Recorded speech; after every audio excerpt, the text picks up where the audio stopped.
IMF board के पाकिस्तान के लिए कर्ज की किस्त मिलने पर पाकिस्तान स्टॉक में सरमायाकारी का सरगर्म रहे। एक हफ्ते में 100 इंडेक्स में 2778 पॉइंट्स का इजाफा हुआ। एक हफ्ते में 100 इंडेक्स 1.66% इजाफे से 1,69,864 की सतह पर बंद हुआ।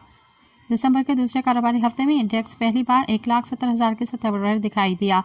100 इंडेक्स की हफ्तावार बुलंद तरीन सतह 1,70,697 रही है। 100 इंडेक्स की हफ्तावार कम तरीन सतह 1,67,386 रुपये। हफ्ते में 247 अरब रुपए मालिक की 5 अरब शेयर्स का कारोबार किया गया। शेयर्स की कीमत बढ़ने पर मार्केट कैपिटलाइजेशन में 282 अरब रुपए का इजाफा हुआ। मार्केट कैपिटलाइजेशन बढ़कर 19,321 अरब रुपए पर पहुंच गई है। IMF बोर्ड की 1 अरब 20 करोड़ डॉलर कर्ज की मंजूरी मिलने पर सरमायाकार सरगर्म रहे। सब्सक्राइब कयो अवामी न्यूज़ HD के ताज़ा तरीन ख़बरुन ला ॾिसंदा रहो अवामी न्यूज़ HD।